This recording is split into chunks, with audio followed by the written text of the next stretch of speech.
Big updates today from Fabrizio Romano and other leading journalists. We're starting. Before we start, hit the like button, people. Get that done now. Just get the like button here. Make sure you're subscribing. Make sure you got bell notifications turned on. One of the first stories here from Fabrizio relates to Casemiro, and he expects Casemiro to leave Manchester United this summer.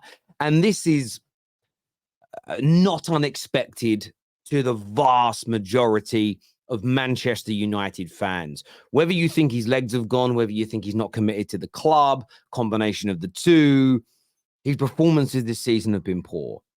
His commitment, at the very least, looks questionable. And I am not surprised to see him linked with a move away.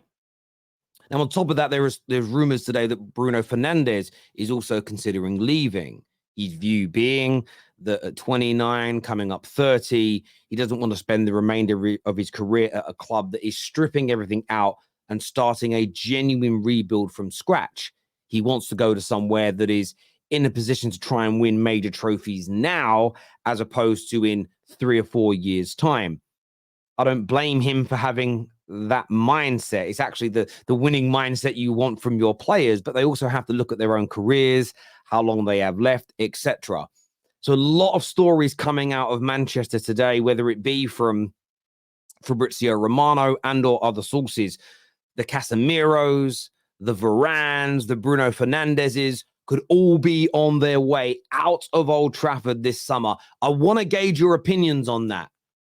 Whether you think it's right or wrong, whether you believe the stories, whether you're excited about it, let me know. Now, staying with Manchester United, moving slightly away from Fabrizio, a report today that Thomas Frank is a strong contender to become the next manager if Ten Hag is sacked. What's your gut say? What does your gut feeling say when you read this story? And that is a question to United fans and to our rivals. For me, I've almost resigned myself to the fact that I don't think we're bringing in somebody with what you would consider to be a top-class or world-class CV. I don't think it's going to happen. I don't believe that's on the cards for Man United. I don't really like the phrase rebuild manager, but let's just use that for the case in point here. Thomas Frank, could he help come in and develop the foundation, the pathway for growth that Manchester United need? I'm not doing cartwheels. I'm not doing backflips. I'm not massively celebrating. I'm not against it. I like Thomas Frank. I think what he has done at Brentford with their budgets, with how they play football, has been very, very successful. Pound for pound, very successful. Could he handle a Man United? Could he handle the pressure? Is he good enough for this level? I don't know. I don't know is the answer. Some will have an opinion, absolutely not, but it's a theory. Some will believe that he absolutely can step up, but it's a theory. Every single candidate linked to Man United and or keeping Ten Hag comes with a big question mark. What you have to answer is, do you trust the Dan Ashworths, the Omar Baradas, the Jason Wilcox, who will be making these decisions? Do you trust the football decision-making of these individuals more than your own gut feeling? That's the question I would ask of all of you in the comment section below. Now, back to Fabrizio Romano, a story here that Real Madrid is still interested in signing Trent Alexander-Arnold with his contract situation up in the air. And what is so interesting about this scenario is Real Madrid invariably, throughout my life, they tend to get what they want. They tend to get what they want. Trent Alexander-Arnold's contract runs out, according to sources, in 2025.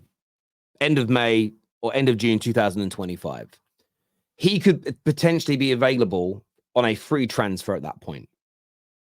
This is a 70 to 100 million pound player with a full-length contract. As he goes into his last season, if he is not willing to commit under Slot, you run the risk of losing the value in the player. And I know a lot of football fans do not like to focus on the money in the game. It's why they just use net spend, or they don't really want to hear about the truth of how the money works. They hate it, and I get it. But you can't just let assets leave for free. You can't, because most clubs, including City, have to sell to buy still. Everybody has to have a process of selling their players for the most amount of money possible at the right time, depending on who that individual is. And now, I don't think Liverpool fans are going to thank me for saying this, but he is running this deal down. He just is. Klopp's leaving. There is some uncertainty at the club.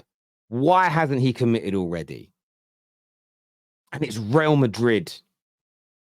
It is Real Madrid. And when they come knocking, 99% of football players' heads are turned. It's as simple and it is as straightforward as that. There's talk of Alphonso Davies and Mbappe joining Real Madrid this year. Imagine you throw Trent into that mix as well. Just throw Trent into that mix and then look at that team. Look at the quality. Look at the athleticism. Look at the skill sets. Look at the age profile. I would not be surprised to see Trent at 25, turning 26, who has won everything at Liverpool, who is a Liverpool legend, deciding to test himself in the same way that David Beckham did, Steve McManaman did, Gareth Bale did, Michael Owen did, with all varying degrees of success at making it at one of the biggest clubs in the world in another tremendously difficult league. I wouldn't be surprised. I want your views and I want your opinions. Now, it's an interesting article that really stood out to me today when sort of searching and scaling through the internet, going through different websites and newspapers. Was incredible. This headline here of an incredible 198 million treble Arsenal deal to stun Liverpool and leave United frustrated. I thought, Jesus, what's this? And I went and read the article.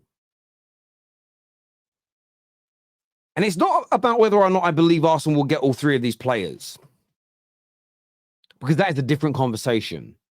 It is the fact that Arsenal are now in a position to do this. They have built a very good team and a very good squad.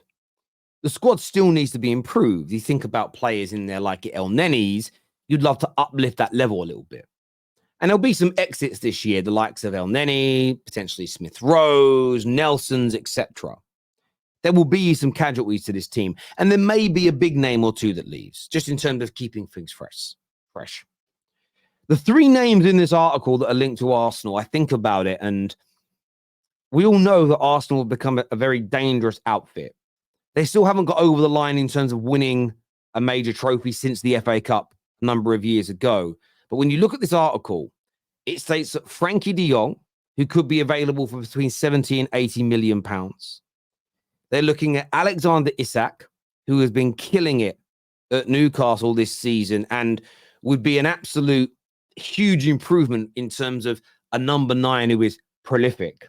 And they're also looking at another young centre-back. Now, centre-back's a great area for Arsenal, but they're also looking at Willian, I think it's pronounced Pancho, who is at Frankfurt, who is a big target of Liverpool. Why the article mentions Man United is Man United, of course, big fans of Frankie de Jong, and they're still looking at him. And I look at Arsenal and think, if they were to sign those three players this summer, you then suddenly start thinking about the depth of that team. You then start thinking about Odegaard, Frankie de Jong, Declan Rice, Jorginho as backup. You then start thinking about the attack where you've got this ability to rotate in and out Isak and Kai Havertz. Sometimes I actually think you could play both at the same time if you needed to. It means you can move Gabriel Jesus into the wide positions as cover. You've got Trossard, who is killing it. You've got Saka, who, look, he hasn't had his best season, but we know there's tremendous talent in there. You've then got a lot of competition to push the likes of Martinelli to try and get him back to his best. The casualties would be the Reece Nelsons, the El Nenis, the Nketiahs, who you would also raise some money from as well, and maybe one other sprinkling of player, a sort of, excuse me, a Pedro Neto or somebody of that ilk. You then suddenly look at that Arsenal squad and say, Jesus Christ, it's just got stronger. It's become more potent, and they've become more dangerous. And they may not get these three individuals But with Sal's, they're easily going to be able to spend near £200 million. But they've got themselves into a position, Arsenal, where £200 million being spent is on one up-and-coming player in this case, but it's 2 stars that come in and improve you on paper instantly. And that is where you want to be as a football club. And there's very few teams in England that are in that position where you're really good and you can keep spending big, but each time you're spending big now, it's on a star or a already proven player that's going to essentially make you better. Arsenal fans, I'd love to get your views and opinions on this. Would that be £198 million well spent, in your humble opinion? Thank you, everyone who has tuned in. I want to get your views on Casemiro, Thomas Frank, the Trent Alexander-Arnold story, and this Arsenal one here. Hit the like and the share buttons. We'll see you later on today. Take care. Goodbye. God bless. Peace.